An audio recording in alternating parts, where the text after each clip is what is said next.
El Señor te bendiga. Antes de comenzar a abrir la palabra de Dios, quiero invitarte para que inclinemos la cabeza y oremos. Padre nuestro que estás en el cielo, en esta hora, invocamos tu Espíritu al abrir tu palabra. Que así como Él la inspiró, a nosotros nos ilumine. Háblanos, Señor. Tócanos hoy. Inspíranos. En el nombre de Cristo Jesús lo rogamos. Amén. La filosofía ha tratado de resolver las más intrincadas preguntas del ser humano. ¿Quién soy? ¿De dónde vengo? ¿A dónde voy? La ciencia ha tratado de darle respuesta mediante el paradigma de la evolución, pero tristemente ha secado el corazón de nuestra raza al decirnos que somos sencillamente el producto del azar, que surgimos de la nada y de la insignificancia y que vamos a la destrucción con un universo que se expande y se apaga constantemente. Es por eso que para quienes no se conforman con esto, la palabra del Señor cobra sentido porque nos responde que nosotros somos hechos por un Dios amoroso que tiene para cada uno de nosotros el objetivo maravilloso de darnos la salvación en Cristo Jesús, nuestro Señor. Sin embargo, existen otro tipo de preguntas que en momentos clave de la vida surgen. ¿Cuáles podrían ser las preguntas más importantes en términos prácticos de la vida humana? Pues para eso te invito a que reflexionemos sobre lo que la palabra del Señor tiene para nosotros en el libro de los Hechos, capítulo 9, versículos 1 en adelante. Miren cómo la palabra del Señor refiere.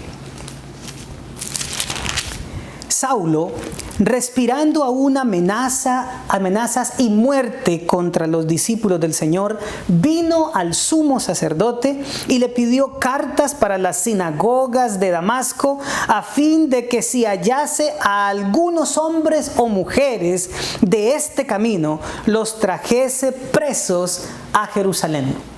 Lo primero que nos menciona la Escritura es un individuo, Saulo de Tarso. ¿Quién era él? Pues nadie mejor que él mismo para contárnoslo. Permítanme leer para ustedes lo que la carta que él escribe a los filipenses menciona. Filipenses, en el capítulo 3, versículos del 4 al 7, dice lo siguiente.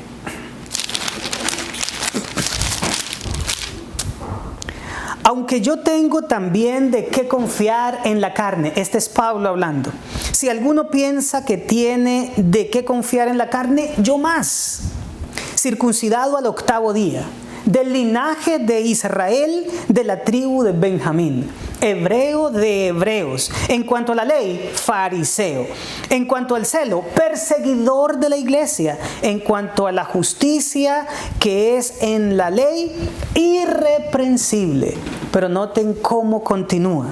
Pero cuantas cosas eran para mí ganancia, las he estimado como pérdida por amor de Cristo.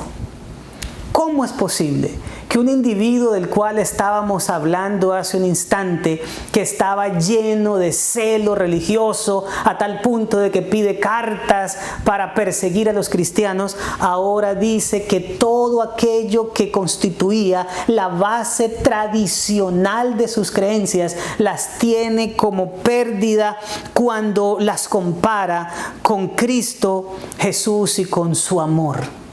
Pues bueno, para eso necesitamos hacer una breve descripción de lo que la Biblia nos habla acerca de él. Y vamos a volver al libro de los Hechos. allá en el capítulo 7, en el versículo 57 en adelante se nos dan las primeras informaciones acerca de este individuo. Dice Hechos 7:57, entonces ellos son los judíos religiosos que estaban escuchando el último discurso de Esteban, un hombre cristiano. Entonces ellos, dando grandes voces, se taparon los oídos y arremetieron a una contra él. Estos religiosos judíos, al escuchar lo que Esteban estaba diciendo, no quieren oír y entonces se tapan los oídos, dan gritos para ahogar la voz del que les está hablando y arremeten contra él. Dice el versículo 58, y echándole fuera de la ciudad, le apedrearon. Y los testigos pusieron sus ropas a los pies de un joven que se llamaba Saulo.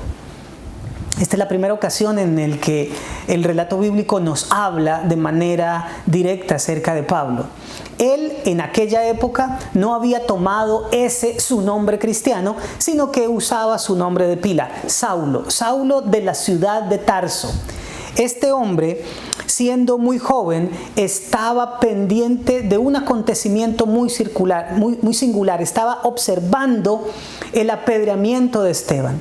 Esteban era cristiano y Esteban estaba hablando no solamente de sus creencias en Jesús, sino que también lo estaba exaltando a él y su sacrificio.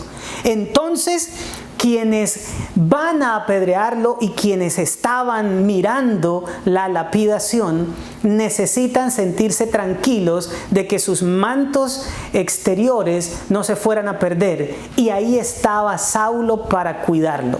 Lo primero que se nos dice es que Saulo protegía las vestimentas de estos hombres para que pudieran tranquilamente desarrollar su labor de apedreamiento o lapidación. Pero permítanme ir un poco más allá. El capítulo 8, versículo 1, tiene una declaración muy singular. Él no estaba solamente ahí cuidando mantos. Mire lo que dice este texto. Y Saulo consentía en su muerte. Es decir, él no solamente estuvo ahí porque se encontró en la situación y le pusieron los mantos. No, él estaba de acuerdo con que se lapidara, con que se le quitara la vida por medio del apedreamiento a Esteban.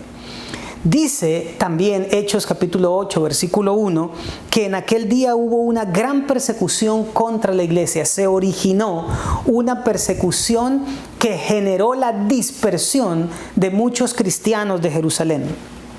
En aquel día hubo una gran persecución contra la iglesia que estaba en Jerusalén y todos fueron esparcidos por las tierras de Judea y de Samaria, salvo los apóstoles.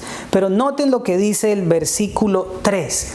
Ya no tenemos al individuo que está de manera, no protagónica, cuidando mantos o consintiendo, sino que el versículo 3 nos dice, y Saulo, después de esa primera persecución, después de la muerte de Esteban, dice, y Saulo asolaba la iglesia, es decir, la dejaba vacía, es decir, perseguía a los creyentes a tal punto de que ya no pudieran congregarse. Y Saulo asolaba la iglesia y entrando casa por casa, arrastraba a hombres y a mujeres y los entregaba a la cárcel.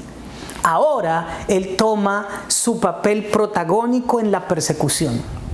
Ahora este individuo, Saulo de Tarso, dice, yo también quiero entregar mi vida a una labor. Y esa labor va a ser la de exterminar esa secta que pone en peligro nuestras tradiciones, a esos cristianos. Así que él de casa en casa iba buscando por nombre y apellidos a los individuos que hacían parte del cristianismo para arrastrarlos. No importa si eran hombres o mujeres, los arrastraba y los entregaba a la cárcel. Wow, ese arrastrarlo significa que el hombre no iba con buenas maneras. El individuo los tomaba por la fuerza, el individuo se los llevaba rudamente y los metía a la cárcel, los entregaba a la cárcel. Muchos de nosotros hemos crecido en iglesias a lo mejor tradicionales, ¿verdad? Que desde la niñez nos han enseñado, mira, esta es la verdad y primero nos morimos antes que cambiar de nuestros puntos de vista.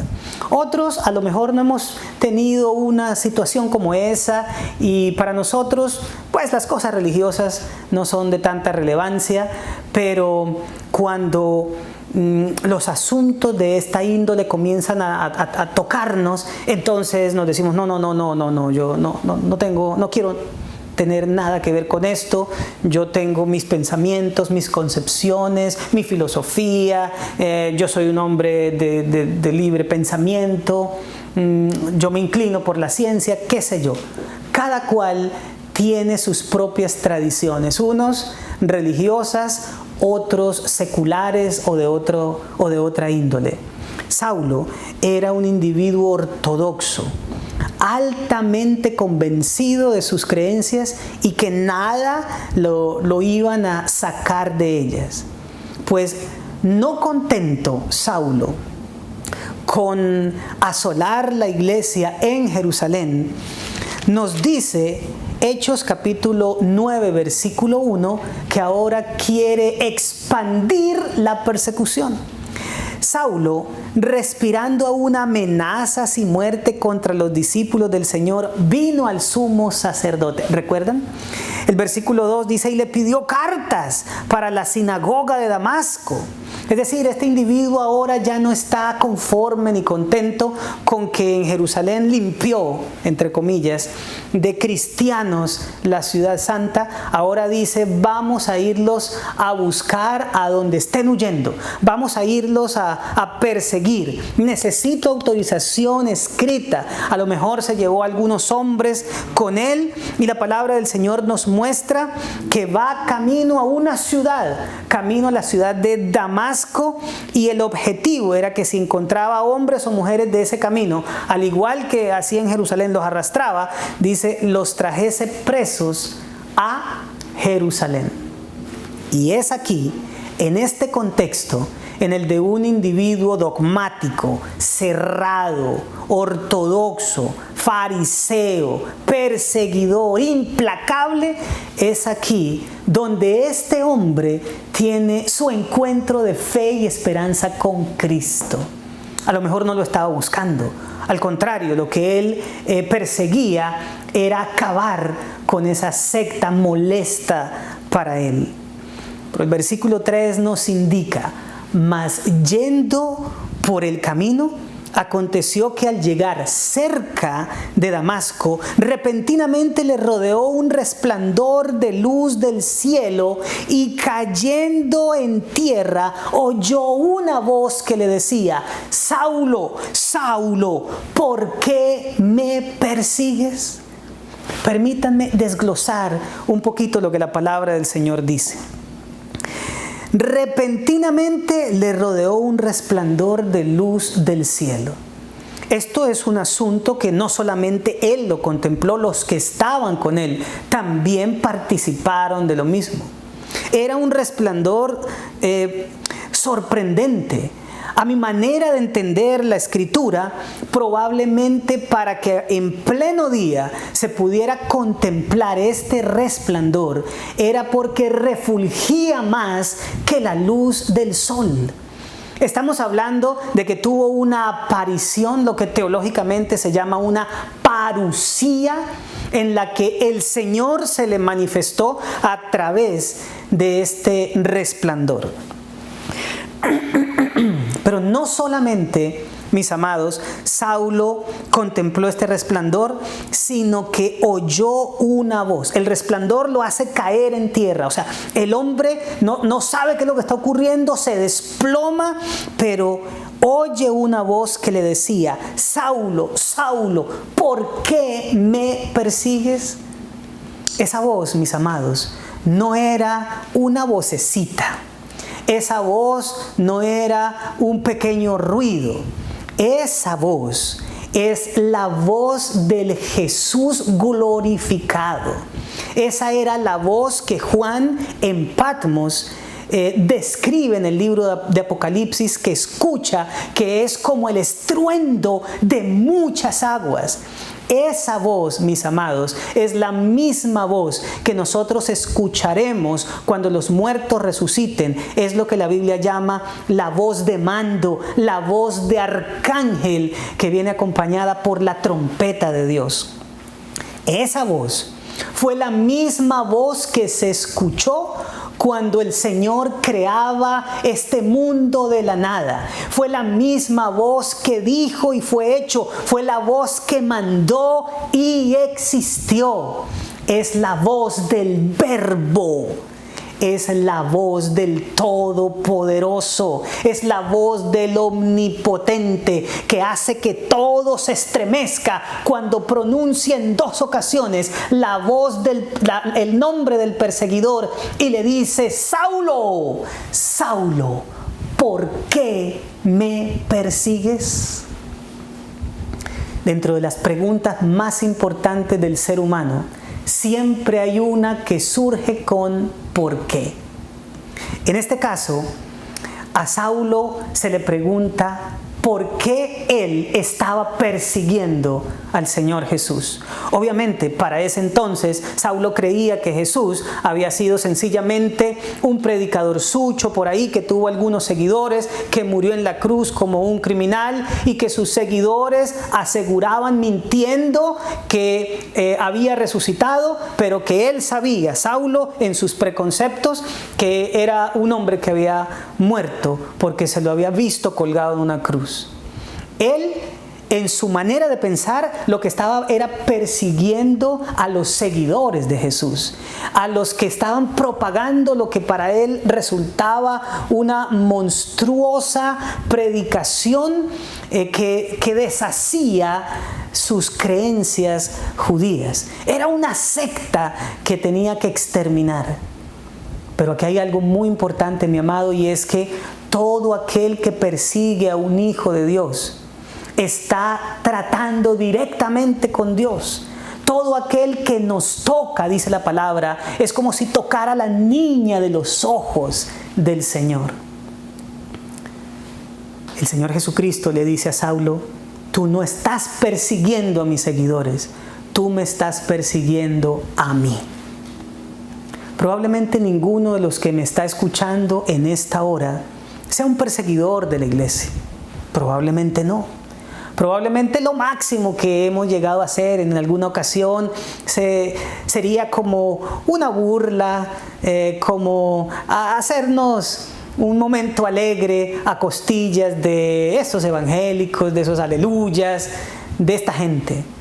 A lo mejor en el pasado tú hiciste bromas acerca de los creyentes y hasta ahí, pero perseguidor y toda esta cosa no. Sin embargo, hay una pregunta importante y esa pregunta es: ¿por qué te has resistido al Señor? Saulo se estaba resistiendo al evangelio, se estaba resistiendo a lo que él llamaba este camino. Se estaba resistiendo a contemplar una verdad que subyacía de las escrituras de las cuales él se mofaba tener conocimiento. Tal vez tú y yo, a lo largo de algunos años, nos hemos estado también resistiendo al Señor. La pregunta es: ¿por qué? ¿Por qué? Pero esta pregunta la hace el Señor a Saulo: ¿por qué me persigues? El versículo 5 nos da la respuesta de Saulo y nos lleva a la segunda pregunta trascendental de la vida. La primera es ¿por qué? ¿Por qué? En el contexto nuestro, ¿por qué nos resistimos? El versículo 5 dice que Saulo, en respuesta, dice lo siguiente: ¿quién eres, Señor? Y le dijo la voz: yo soy Jesús, a quien tú persigues. Dura cosa te es dar coces contra el aguijón. ¿Qué es lo que nos está planteando aquí este relato bíblico?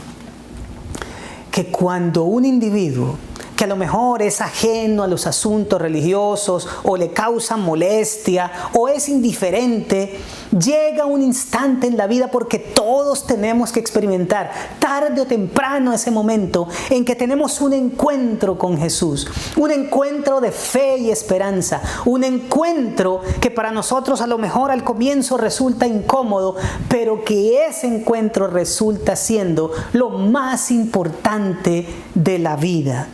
El Señor, después de manifestársele a Saulo, escucha de los labios temerosos del perseguidor la pregunta: ¿quién eres, Señor? Y yo creo que esa pregunta sigue siendo trascendental e importante. ¿Quién eres, Señor? ¿Quién es Jesús? ¿Qué significa para mí? Mis amados, Jesús es llamado en la Escritura el autor y consumador de la fe. Es quien trajo las cosas que ahora son a la existencia. De Él se dice que dijo y fue hecho, mandó y existió. Él es el Todopoderoso, es el Verbo encarnado, es el que calma la tormenta, es el que resucita de la muerte, es el que se levanta de la tumba, es el que hace posible lo imposible, es el Todopoderoso, es Emmanuel, Dios con nosotros. Jesús, mis amados, es aquel que en manifestación del amor profundo de Dios por este mundo, que dio a su Hijo unigénito, Él, Jesús, fue quien vino a morir en lugar de nosotros para que todo aquel que en Él crea no se pierda, mas tenga vida eterna. Él es la esperanza de vida. Jesús, mis amados, es nuestro Salvador, la razón de ser de la existencia. Jesús, Jesús. Ante la sola pronunciación de su nombre, canta el cielo y tiembla el infierno. Jesús, tu Salvador. Si has tenido un encuentro de fe y esperanza, entonces la pregunta surgirá de manera natural. ¿Quién eres, Jesús? Soy aquel que quiere salvarte. Aunque tú mismo estás empecinado en perderte, en apartarte de mí, en separarte de mí, hasta en perseguirme a mí, yo estoy interesado en rescatarte, en transformarte, en hacer de ti un nuevo ser, una nueva criatura. Esa pregunta, ¿quién eres, Señor?, debe hacérsela todo ser humano que en algún momento tiene ese encuentro especial, cercano, trascendente con Jesús. Sin embargo, el Señor sigue diciéndole, después de que le expresa: mira, yo soy Jesús a quien tú te opones. Yo soy Jesús a quien tú te resistes. Yo soy Jesús a quien tú persigues. Yo soy Jesús de quien tú te burlas. Yo soy Jesús a quien tú tienes como enemigo. Pero no he venido a destruirte, a acabarte, a destrozarte. He venido para que tengas vida y esa vida sea en abundancia. Pero termina la respuesta del Señor diciéndole: dura cosa es dar coces contra un aguijón, es darle patadas a un punzón. Estás haciendo algo que definitivamente lo único que logrará será hacerte daño.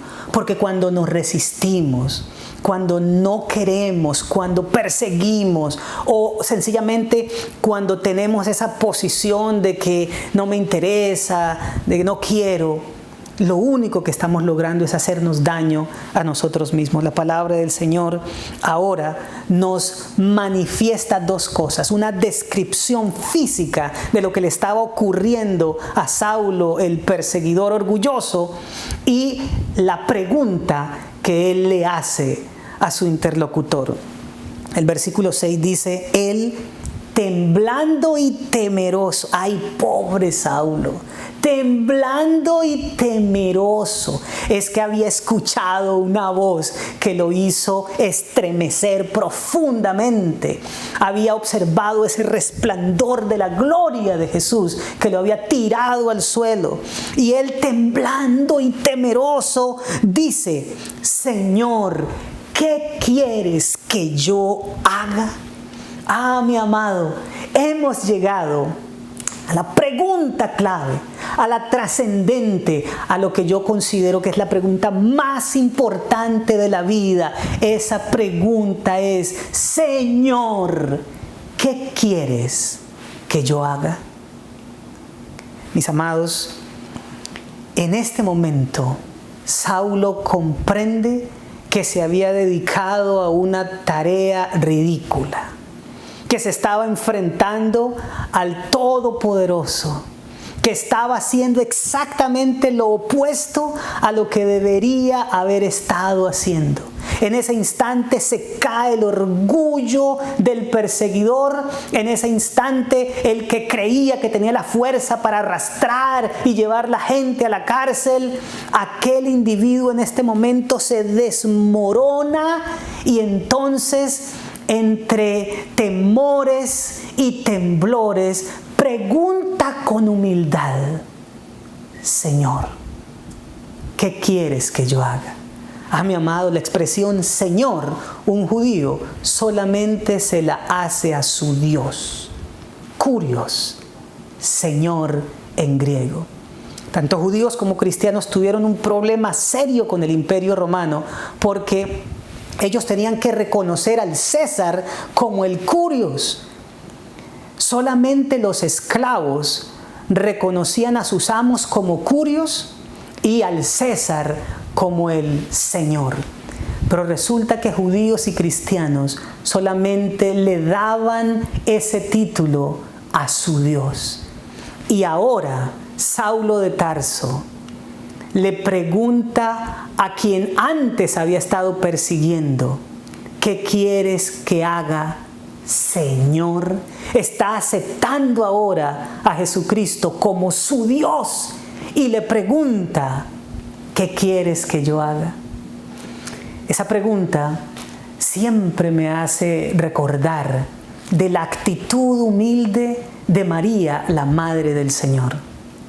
Cuando el ángel le presenta que ella iba a ser la madre del Mesías, pero que ella no estaba casada todavía, apenas comprometida en matrimonio, ella puede vislumbrar un poco las dificultades que serían, que llevaría ella al tener esa situación y siendo virgen, aparecer embarazada. La sociedad la señalaría, la familia no querría nada con ella. En ese instante, esa mujer, a pesar de que el mundo encima se le puede venir, sencillamente dice: he aquí la sierva del Señor. ¿Eso es lo que tú quieres que yo haga? Eso haré. Mis amados, ¿qué quieres que yo haga? Es la pregunta más importante que podemos hacernos como seres humanos, y obviamente que le hagamos a nuestro Dios.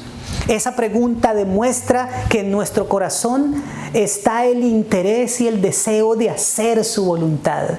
Esa pregunta sencillamente expresa que nosotros nos sometemos a lo que Él tenga para nosotros. Cuando Saulo de Tarso expresa con humildad: Señor, ¿qué quieres que yo haga?, está en ese instante soltando el viejo Saulo. Está soltando todo lo que sus conceptos previos habían edificado en su vida. Ahora este individuo está dispuesto a hacer lo que Dios le pida, a ir donde Dios lo mande, a realizar la voluntad del Señor. La respuesta del Salvador es trascendente, importante y relevante. El Señor le dijo, versículo 6 de Hechos 9, levántate y entra en la ciudad y se te dirá lo que debes hacer. Sí, el Señor quería que Saulo hiciera algo. Hay algo que él debía hacer. Sin embargo, pudiendo nuestro Señor decirle de manera exacta, precisa, ahí mismo, qué era lo que él quería que Saulo hiciera, él lo refiere a Damasco y le dice, allá se te dirá. Es decir, alguien te lo va a decir. Aunque el Señor podía hacerlo, decidió realizar esa labor a través de la organización que él constituyó, del organismo que él mismo fundó para que pudiera proclamarse su voluntad y su mensaje al mundo. La iglesia. Qué maravilloso es el Señor. No pasa por encima de la iglesia que él mismo constituye. El versículo 7 nos relatan que los hombres que iban con Saulo se pararon atónitos, oyeron la voz, pero no vieron a nadie. El versículo 8 dice que Saulo se levantó de tierra y abriendo los ojos no veía a nadie, quedó ciego. Así que llevándole por la mano, le metieron en Damasco, donde estuvo 3 días sin ver y no comió ni bebió.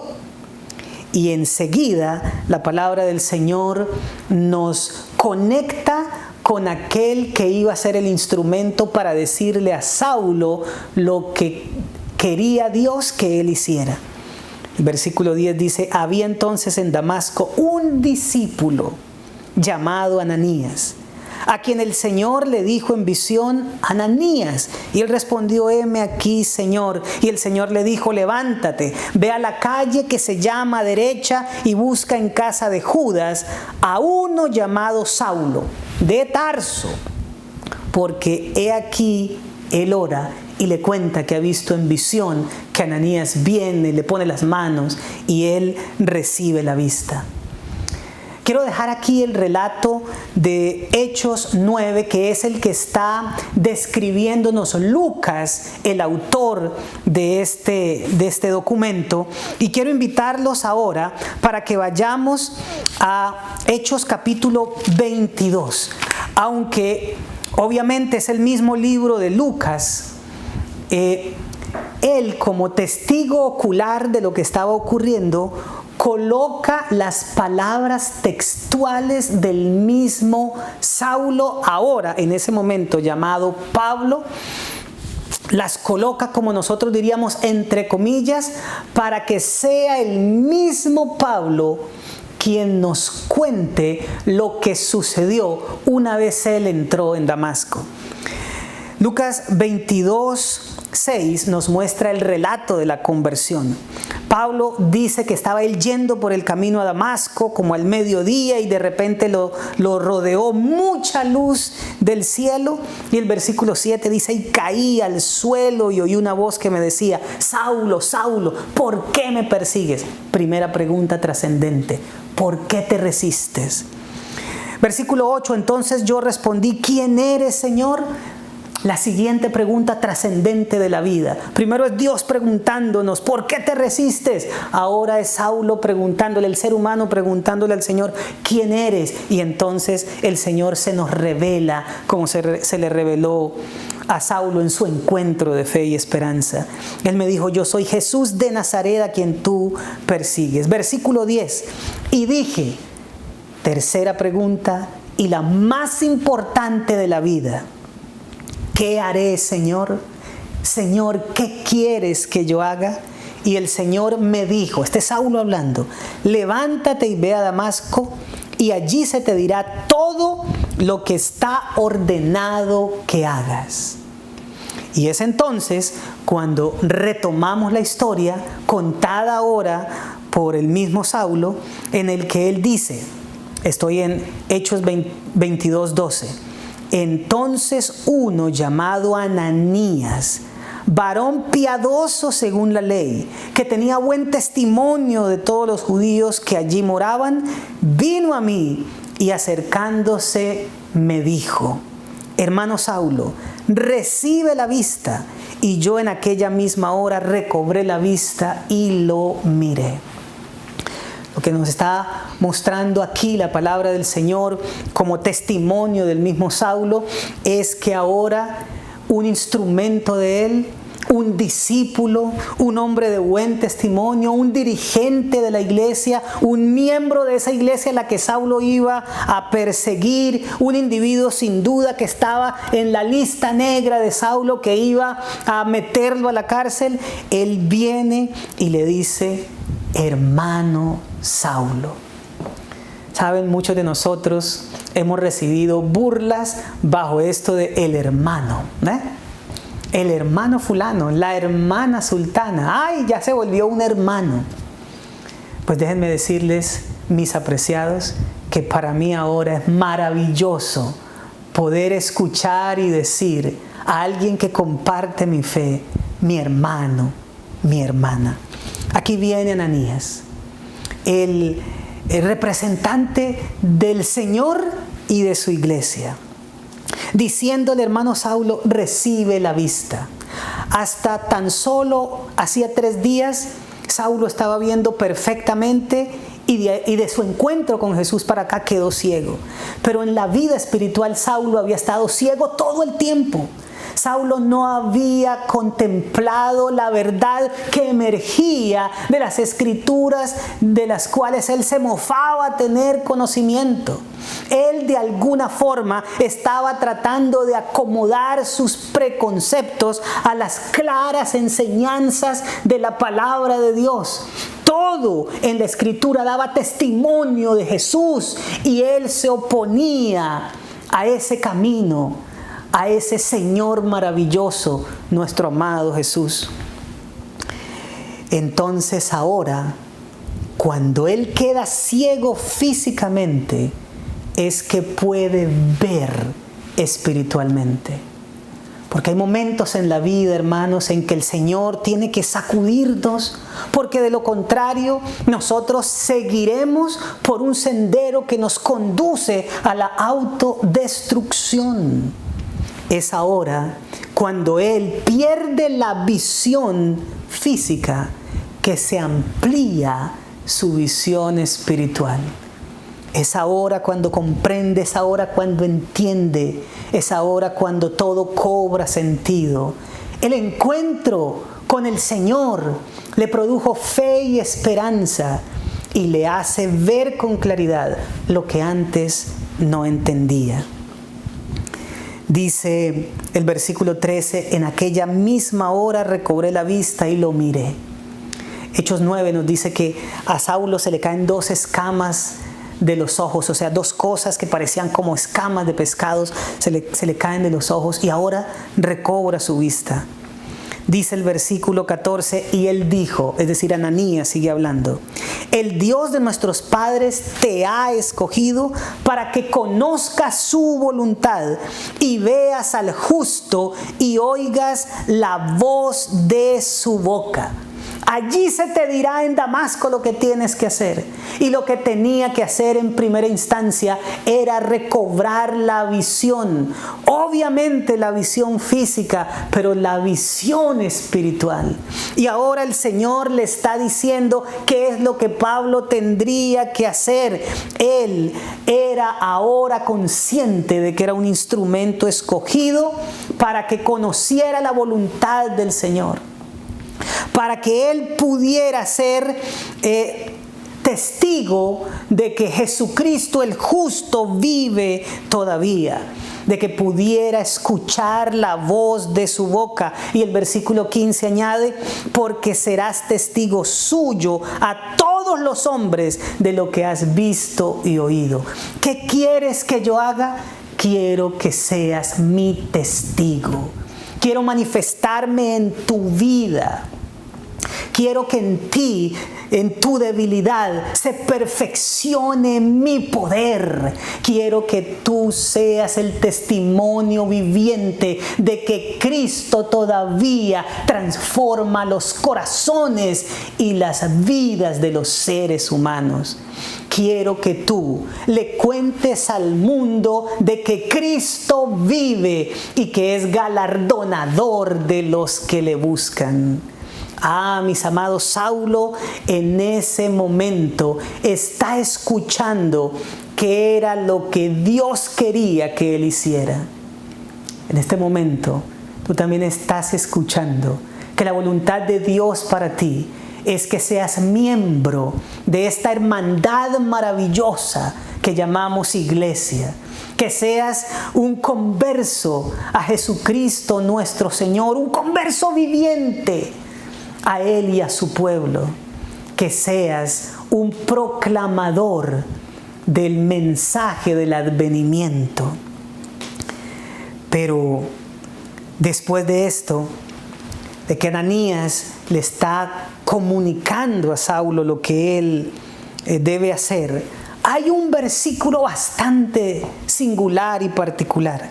El versículo 16 dice: ahora pues, este es Ananías que sigue hablando, ¿verdad? Ora por él, se le recobra la visión. Saulo, quiero que sepas que has sido escogido, quiero que sepas que vas a ser testigo. Y el versículo 16 dice: ahora pues, ¿por qué te detienes? Levántate y bautízate y lava tus pecados invocando su nombre. Yo quiero invitarte a reflexionar en la razón por la cual Ananías dice: ¿por qué te detienes? Porque esta es la cuarta pregunta. Y esta ya no es una pregunta que le hace Dios a Saulo, ni es una pregunta que le hace Saulo al Señor. Esta es la pregunta que le hace Ananías a Saulo, que le hace un hermano a otro, un ser humano a otro, un convertido a otro. La pregunta es: ¿por qué te detienes? Y esta pregunta tiene que darse sencillamente porque Saulo estaba deteniéndose, porque Saulo estaba vacilante, porque Saulo no daba el paso, porque Saulo se había quedado como estancado. El Señor le estaba diciendo lo que quería que hiciera y Saulo se detiene y dice: pero ¿y qué dirán en Tarso? ¿Qué dirán en Jerusalén? Que ahora yo, que era un perseguidor, me convertí. ¿De qué se estaba deteniendo Saulo? Pues el contexto es claro. Ananías le dice: ¿por qué te detienes? Levántate y bautízate y lava tus pecados invocando su nombre. Seguramente Ananías le había dicho: y de lo que Dios quiere que tú hagas es que te bautices. Y cuando llega a ese punto, Saulo vacila, Saulo tambalea, y entonces Ananías le dice: oye, ¿por qué te detienes? Has llegado hasta aquí, has contemplado algo grandioso, eres testigo de algo grande, ¿por qué te vas a detener en este paso? No, Señor, levántate y bautízate y lava tus pecados invocando su nombre. Es que, mis amados, Saulo se parece mucho a nosotros, que comenzamos a aprender del Evangelio, que tenemos ese encuentro con el Señor, que nos maravillamos con el plan de la salvación, pero que cuando se nos dice que hay que bautizarse, enseguida ponemos freno. Mis amados, sí, hay que bautizarnos. La Escritura dice: el que creyere y fuere bautizado será salvo. El bautismo es algo maravilloso, es un privilegio. Ese es un paso que tenemos que dar con gozo, con alegría. No hay que meter el freno. Ay, hermanos, que ponerle el acelerador. Es necesario el bautismo. Pero Saulo de repente tambalea como la mayoría de nosotros lo hacemos. ¿Acaso no te pasó a ti? Que dijiste: tengo que pensarlo, que expresaste en algún momento, no estoy seguro, necesito prepararme. Cuando todo eso pasa, debe haber un Ananías, un miembro de la iglesia, un instrumento del Señor que te diga: ¿por qué te detienes? Levántate y bautízate y lava tus pecados invocando su nombre. Sí, mis amados, Saulo, aunque en ese instante estuvo bajo esa circunstancia, Saulo finalmente dio el paso. Saulo finalmente entró en las aguas y definitivamente se entregó a Jesucristo a través del bautismo. Y yo quiero compartir contigo lo que más adelante sucedió. Saulo pudo decir después de su bautismo, mis amados, porque no tengo de qué temer, puesto que para mí Cristo lo es todo. Pablo llegó a decir: estoy seguro que ni la muerte, ni la vida, ni ángeles, ni principados, ni potestades, ni lo presente, ni lo porvenir, ni ninguna otra cosa creada nos podrá separar del amor de Dios que es en Cristo Jesús, Señor nuestro. ¿Cómo llegó él a semejante nivel espiritual? Porque hubo un día en que dejó de dudar, en que dejó de tambalear y de vacilar. Todo comenzó cuando se levantó y fue bautizado. Al final de su vida él declaró: porque yo ya estoy para ser sacrificado. El tiempo de mi partida está cercano. He peleado la buena batalla. He acabado la carrera, he guardado la fe, por lo cual me está guardada la corona de justicia, la cual me dará el Señor juez justo en aquel día, y no solo a mí, sino a todos los que aman su venida. Sí, a todos los que aman el retorno de Jesús, el regreso de Jesús, la venida de Jesús, el advenimiento de Jesús, para todos aquellos que son adventistas. Todos aquellos tienen guardada la corona de la vida. Incluso Saulo llegó a tal nivel espiritual que declaró que para él el vivir era Cristo y el morir era ganancia. ¿Cómo llegó él a eso? Todo comenzó levantándose y bautizándose. Surcó el Mediterráneo, mis amados. Llegó por todo el mundo conocido, navegando y caminando, a caballo y en camello, predicando el evangelio precioso de nuestro Señor Jesucristo. Sí, mis amados, todo comenzó cuando preguntó: Señor, ¿qué quieres que yo haga? Y en respuesta se le dijo: ¿por qué te detienes? Mis amados, esta es la cuarta pregunta trascendente. ¿Por qué detenerse? No hay razón. No hay razón ni para resistirse, ni para detenerse de entregarse la vida al Señor. No hay por qué resistirse a Él, ni detenerse del caminar con Él.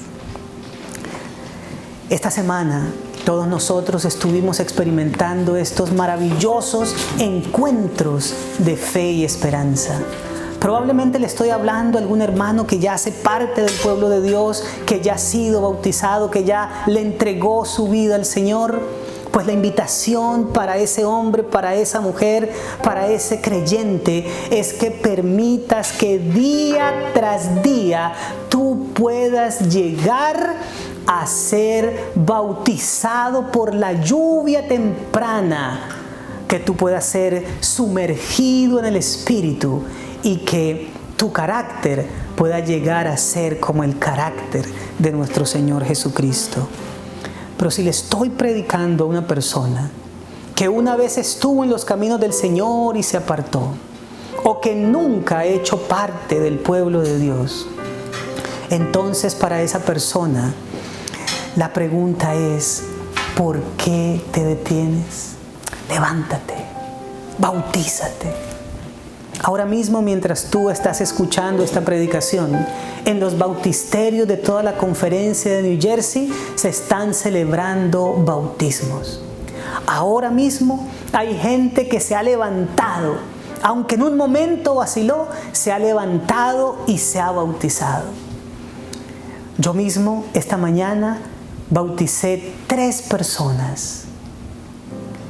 Y yo quiero decirte que en la tarde el bautisterio seguirá estando lleno para ti. No le estoy hablando a una persona que apenas está conociendo el Evangelio, no. Le estoy hablando a alguien que ha tenido un encuentro con el Señor, que ha conocido ese maravilloso Evangelio de Jesucristo. A ese hombre o esa mujer que lleva meses y aún hasta años resistiéndose. Te estoy hablando a ti, que has estado vacilando por tanto tiempo. Aquí va a aparecer un número de teléfono. Si tú llamas a ese número telefónico para decir que estás listo para ser bautizado, entonces yo te responderé que estoy listo para bautizarte. Esta tarde, el próximo sábado. Mira, aunque las iglesias estén cerradas, los bautisterios están abiertos y disponibles. A lo mejor tú dirás, no sé, está muy apresurado, no lo había pensado, tal vez en el futuro. ¿Por qué te detienes? Levántate, bautízate, lava tus pecados, invoca el nombre de tu Salvador. Ya tú sabes que el que cree en el Señor Jesucristo será salvo.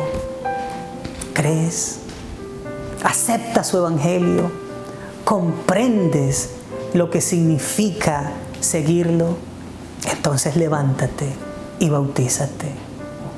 Mira, esto que estás sintiendo es un asunto inexplicable. Porque ¿cómo puede ser posible que estando yo sentado en mi casa, mirando la pantalla de un dispositivo, pueda estar sintiendo en mi corazón esto que estoy experimentando? Déjame decirte que eso no es producto de la tecnología, no. Eso es el Espíritu del Señor que está tocando tu corazón. Así como Ananías fue utilizado por el Señor para hablarle a Saulo de Tarso en Damasco, así el Señor está utilizando este instrumento para hablarte a ti. Ahora pues, ¿por qué te detienes? Levántate y bautízate y lava tus pecados invocando su nombre. Yo quiero invitarte a ti, que me estás escuchando, para que hagamos una oración juntos, para que le pidamos al Señor el valor para tomar la decisión más importante de la vida. Después de todo, ya te has hecho la pregunta más importante: ¿qué quieres que yo haga? La respuesta es: no te detengas, levántate y bautízate. Cierra tus ojos, ora conmigo. Padre nuestro que estás en el cielo, en esta hora, en el Damasco de la vida, un hombre, una mujer ha tenido un encuentro contigo.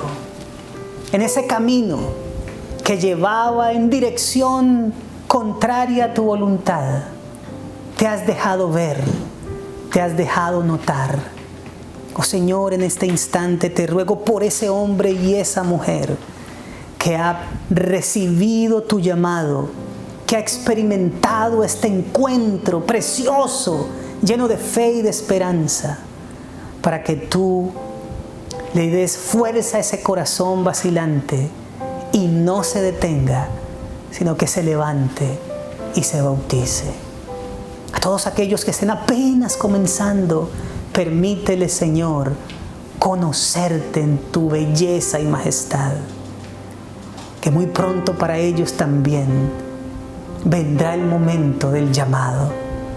Pero para estos que llevan tiempo, Señor, vacilando, yo te ruego en el nombre de Jesús que los levantes, que los conduzcas. De mi parte, los estaré esperando en las aguas. Señor, permítenos ver esas conversiones maravillosas, esas entregas preciosas de testigos tuyos que estremecerán al mundo con tu poder transformador. Te lo ruego, mi Dios, en el nombre santo de nuestro Señor Jesucristo. Amén y amén. Soy el pastor Julio César Labrador y mi deseo para ti es que Jehová te oiga en el día del conflicto. Que el nombre del Dios de Jacob te defienda, que te envíe ayuda desde el santuario y desde Sión te sostenga, que haga memoria de todas tus ofrendas y acepte tu holocausto, que te dé conforme al deseo de tu corazón y cumpla todos tus proyectos. Amén.